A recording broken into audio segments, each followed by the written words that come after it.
قبرستان دوسری قسط، ماریا کی کہانی، ماریا کی زبانی۔ اگر آپ نے پہلی قسط نہیں دیکھی ہے تو ہماری ڈسکرپشن میں لنک دی گئی ہے جس سے آپ پہلی قسط دیکھ سکتے ہیں، اور جنہوں نے ہمارا چینل ابھی تک سبسکرائب نہیں کیا ہے برائے مہربانی چینل سبسکرائب ضرور کریں اور بیل آئیکن کو ضرور پریس کریں تاکہ آگے کی کہانی آپ کو جلدی مل جائے۔ تو ماریا کی زندگی میں آگے کیا ہوا، یہ جاننے کے لیے ہمارے ساتھ رہیے۔ میری امی کی آنکھوں میں سے درد کے مارے آنسو نکلنے لگے۔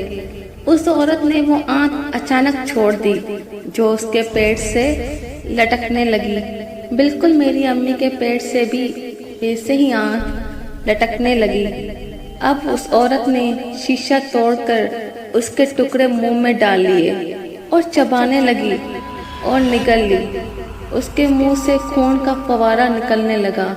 ٹھیک میری امی کے منہ سے بھی ویسے ہی خون کا فوارہ پھوٹا۔ امی یہ درد برداشت نہ کر سکی اور موقع پر ہی دم توڑ گئی۔ عورت امی کی ٹانگ کو منہ میں ڈال کر گھسیٹ کر قبرستان لے گئی اور امی کے خون کو ایسے چاٹ کر گئی جیسے وہاں کوئی خون کا قطرہ بھی نہ تھا۔ میں اپنے بارے میں آپ کو بتاتی چلوں۔ میری شادی بہت اچھے گھر میں ہوئی تھی۔ میرے خاوند کا نام اسد تھا، مجھ سے بہت محبت کرتا۔ میری ساس بھی بہت اچھے دل کی مالک تھی۔ سسر کا شادی سے پہلے ہی انتقال ہو چکا تھا۔ میرے 2 بچے ہیں، بیٹی ہیرا اور بیٹا سعد۔ بیٹی کی عمر 5 سال اور بیٹا 3 سال کا ہے۔ شروع میں دن اچھے گزرے، مگر پھر میری ماں نے مجھ سے کہنا شروع کر دیا کہ میں اپنے شوہر سے کہوں کہ مجھے علیحدہ گھر لے کر دے، مگر میں نہ مانتی تھی۔ لیکن اپنے شوہر کے گھر جاتے ہی مجھے پتہ نہیں کیا ہو جاتا، میرا زبان پر قابو نہ رہتا۔ میں اسے کہتی کہ مجھے الگ گھر لے کر دو، مگر میرا شوہر نہ مانتا۔ غرض ہم دونوں کے بیچ لڑائی شروع ہو گئی، بات طلاق کی نوبت تک آ گئی۔ میں ناراض ہو کر مائکے چلی آئی۔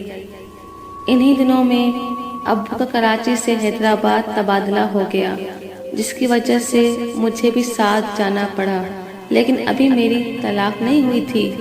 خیر، جیسے میں نے آپ کو بتایا کہ اس واقعے کے بعد امی کی ڈیتھ ہو گئی تھی اور وہ بدصورت عورت امی کے اندر چلی گئی تھی۔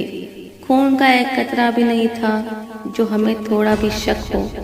جب ابو کمرے میں آئے تو امی بیڈ پر سو رہی تھی، وہ بھی آ کر لیٹ گئے۔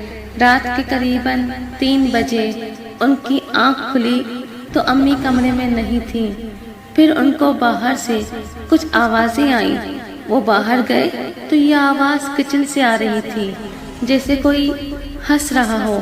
جب وہ کچن میں گئے تو ان کے اوپر کی سانس اوپر اور نیچے کی نیچے رہ گئی۔ امی کے پاس بلی پڑی تھی، اس کا پیٹ چاک تھا اور پورے فرش پر خون پھیلا ہوا تھا، اور امی اس کے پیٹ کو منہ لگائے بیٹھی تھی۔ ابو کچن کے اندر آئے۔ یہ تم کیا کر رہی ہو؟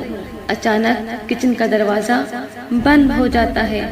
ابو دروازہ کھولنے کی بہت کوشش کرتے ہیں، مگر دروازہ نہیں کھلتا۔ جب واپس امی کی طرف دیکھتے ہیں، وہاں کچھ نہیں ہوتا۔ ابو گھبرا جاتے ہیں۔ اچانک ابو کو محسوس ہوتا ہے کہ ان کے پاس کوئی کھڑا ہے۔ جب ابو وہاں دیکھتے ہیں تو وہاں ایک لڑکا کھڑا ہوتا ہے۔ کون ہو تم؟ ابو نے پوچھا۔ وہ کچھ نہیں بولتا۔ اچانک ہوا میں ایک چھری اڑتی ہوئی آتی ہے اور وہ لڑکے کے تن کو سر سے جدا کر دیتی ہے۔ خون کا فوارہ لڑکے کے گلے سے پھوٹا۔ ابو یہ دیکھ کر نیچے گر گئے۔ لڑکے کا خون آلود منہ ابو کے پاس اڑ کر آتا ہے اور ہنسنے لگتا ہے۔ تم کون ہو؟ کیا چاہتے ہو؟ مگر وہ ہنستا جاتا ہے۔ اس کا دھر چھری پکڑتا ہے اور ابو کے پاس آ کر بیٹھ جاتا ہے۔ ابو رونے لگ جاتے ہیں۔ وہ چھری ابو کے پیٹ میں مارتا ہے، ایک کے بعد دوسرا وار کرتا ہے اور لگاتار کرتا رہتا ہے۔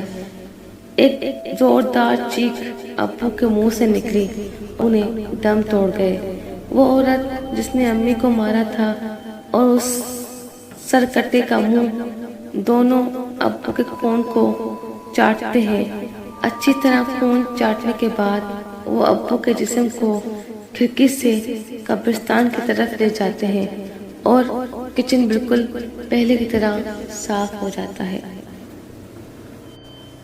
ماریا کی کہانی میں آگے کیا ہوا، یہ جاننے کے لیے ہمارے ساتھ رہیے اور انتظار کیجیے قبرستان قسط نمبر 3 کا، ماریا کی کہانی۔